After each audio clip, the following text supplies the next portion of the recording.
नमस्कार मित्रांनो, मी उमेश. स्वागत आहे तुमचं मराठी टेक मित्र आपल्या यूट्यूब चॅनलमध्ये. शेतकऱ्यांसाठी आनंदाची बातमी आहे. कारण शेतकरी ज्याची आतुरतेने वाट पाहत होते, अशी कर्जमाफी जाहीर करण्यात आलेली आहे आणि त्याचा शासन निर्णय म्हणजे जी-आर ही निर्गमित करण्यात आलेला आहे. या शासन निर्णयामध्ये आपण संपूर्ण माहिती पाहणार आहोत, की यासाठी कोण पात्र असणार आहे, अटी निकष काय असणार आहेत, किती लाखापर्यंतची कर्जमाफी होणार आहे, ही संपूर्ण माहिती तुम्हाला या व्हिडिओमध्ये पाहायला मिळेल. त्यामुळे चॅनलवर नवीन आला असाल तर चॅनलला सबस्क्राईब करा आणि बेल आयकॉनला प्रेस करायला विसरू नका. चला तर मग पाहूयात की जी-आर काय. पाहू शकता, पुण्यश्लोक अहिल्यादेवी होळकर शेतकरी कर्जमुक्ती योजना 2026 2 जून 2026 रोजी शासन निर्णय निर्गमित करण्यात आलेला आहे. शासन निर्णय तुम्हाला डिस्क्रिप्शन बॉक्समध्ये किंवा आपल्या टेलिग्राम चॅनलला मिळून जाईल. यामध्ये पाहू शकता कोणत्या शेतकऱ्यांची कर्जमाफी होणार आहे. ज्या शेतकऱ्यांकडील दिनांक 1/6/2019 ते 31/3/2025 पर्यंत उचल केलेल्या अल्पमुदत पीक कर्जाची 30/9/2025 अखेर थकीत असलेली व दिनांक 31/3/2026 अखेर परतफेड न झालेली एक किंवा अनेक बँकांकडील सर्व खात्यावरील एकत्रित थकबाकीची मुद्दल व व्याजासह अधिकतम रक्कम रुपये 2 लाखापर्यंत आहे. अशा शेतकऱ्यांची जमीन धारणेचे क्षेत्र विचारात न घेता त्यांच्या कर्ज खात्यात 2 लाखापर्यंत कर्जमुक्तीचा लाभ देण्यात येईल. म्हणजे यामध्ये 1/4/2019 ते 31/3/2025 पर्यंत जर तुमच्याकडे मुद्दल आणि व्याज मिळून 2 लाख रुपयापर्यंत जर तुमची रक्कम झालेली असेल तर 2 लाख रुपयापर्यंत तुम्हाला कर्जमुक्तीचा लाभ मिळणार आहे. 2 लाखापेक्षा जास्त जर रक्कम असेल तर फक्त तुम्हाला 2 लाखापर्यंतच कर्जमाफी मिळणार आहे. यामध्ये पाहू शकता, ज्या शेतकऱ्यांना यापूर्वी महात्मा ज्योतिराव फुले कर्जमुक्ती योजना 2019 या योजनेचा लाभ मिळाला आहे, अशा शेतकऱ्यांनी दिनांक 1/4/19 ते 31/3/25 पर्यंत उचल केलेल्या अल्पमुदत पीक कर्ज व पीक कर्जाचे केलेले पुनर्गठन, फेरपुनर्गठन केलेल्या थकीत हप्त्याची 30/9/2025 अखेर थकीत असलेली व दिनांक 31/3/2026 अखेर परतफेड न झालेली किंवा अनेक बँकांकडील सर्व कर्ज खात्यावरील एकत्रित थकबाकीची मुद्दल व व्याजासह एकूण रक्कम 50,000 पर्यंत असल्यास त्यांना या योजनेअंतर्गत 50,000 अधिकतम मर्यादेपर्यंत कर्जमुक्तीचा लाभ देण्यात येईल.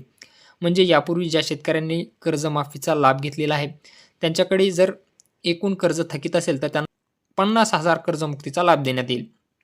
यामध्ये OTS करता येईल. OTS कसं आहे पहा, ज्यांच्याकडे 2 लाखापेक्षा जास्त कर्ज थकीत असेल ते OTSसाठी पात्र असणार आहेत. यामध्ये 1/4/2019 ते 31/3/2026 अखेर उचल केलेल्या अल्पमुदत पीक कर्ज खात्याची एक किंवा अनेक बँकांकडील सर्व कर्ज खात्याची मुद्दल व व्याजासह दिनांक 30/9/2025 रोजी थकीत असलेली व 31/3/2026 पर्यंत परतफेड न झालेली एकत्रित थकबाकीची रक्कम 2 लाखापेक्षा जास्त असेल, अशा शेतकऱ्यांनी प्रथम 2 लाखापेक्षा जास्त असलेली थकीत रकमेची बँकेत संस्थेस परतफेड करणे आवश्यक आहे.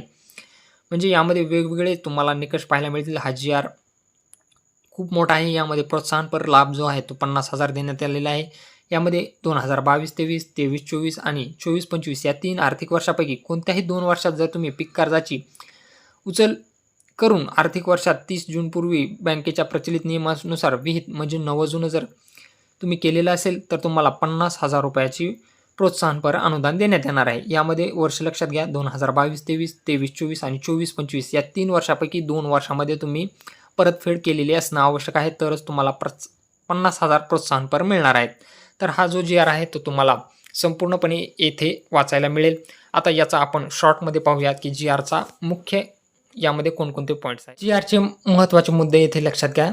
यामध्ये कर्जमाफीचा लाभ कोणाला मिळणार आहे. 1/4/2019 ते 31/3/2025 पर्यंत घेतलेले अल्पमुदत पीक कर्ज, पुनर्गठित कर्ज यासाठी पात्र असणार आहेत. 30/9/2025 अखेर थकबाकी असलेले आणि 31/3/2026 पर्यंत परतफेड झालेले कर्ज प्रति शेतकरी जास्तीत जास्त 2 लाखापर्यंत कर्जमाफीचा लाभ मिळणार आहे. यापूर्वी महात्मा ज्योतिराव फुले कर्जमाफी योजना 2019चा लाभ घेतलेल्यांना कमाल रुपये 50,000 पर्यंतच लाभ मिळणार आहे. यामध्ये OTS काय आहे पहा, वन टाइम सेटलमेंट. एकत्रित थकबाकी 2 लाखापेक्षा जास्त असल्यास 2 लाखावरील अतिरिक्त रक्कम बँकेत जमा करणे आवश्यक. अतिरिक्त रक्कम भरल्यानंतरच शासनाकडून 2 लाखाचा कर्जमुक्ती लाभ दिला जाईल. 2 लाखावरील हिस्सा बँकेत जमा करण्यासाठी 31/3/2027 पर्यंत मुदत देण्यात आलेली आहे. 2019च्या योजनेचा लाभ घेतलेल्यांसाठी 50,000 वरील अतिरिक्त रक्कम जमा करण्याची मुदत ही 31/3/2027 असेल. यामध्ये प्रोत्साहनपर लाभ जो आहे तो नियमित कर्ज परतफेड करणाऱ्या शेतकऱ्यांना वित्तीय शिस्त लावण्यासाठी प्रोत्साहन भत्ता देण्यात येणार आहे. सन 2022-23, 23-24 आणि 24-25 पैकी कोणत्याही 2 आर्थिक वर्षात पीक कर्जाची विहित मुदतीत परतफेड आवश्यक आहे. अशा पात्र शेतकऱ्यांना जास्तीत जास्त 50,000 रुपयापर्यंत प्रोत्साहनपर लाभ दिला जाईल. कर्ज रक्कम 50,000पेक्षा कमी असल्यास प्रत्यक्ष परतफेड रक्कम किंवा किमान रुपये 5,000 लाभ देण्यात येईल. यामध्ये निकष आणि अपात्र व्यक्ती पहा. लाभ वैयक्तिक शेतकऱ्यालाच मिळेल यांचं आधार प्रमाणीकरण केलं जाईल आणि ॲग्रिस्टॅकला नोंदणी असणं आवश्यक आहे. अपात्र कोण असणार आहेत? आजी माजी मंत्री, खासदार, आमदार, जिल्हा परिषद, महानगरपालिका पदाधिकारी व लोकप्रतिनिधी.